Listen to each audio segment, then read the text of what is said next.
how to create Skout account step by step.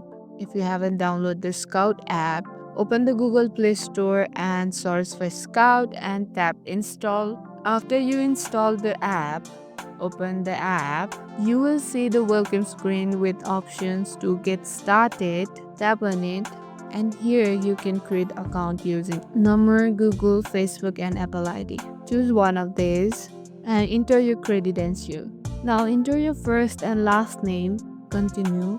Enter your birth date. Tap continue. Now enter your location. If you haven't allowed permission for location, allow for permission. This helps you meet new people nearby.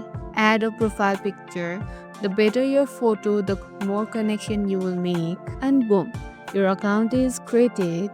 And Skout may request location access, notification, and optionally camera access for photos.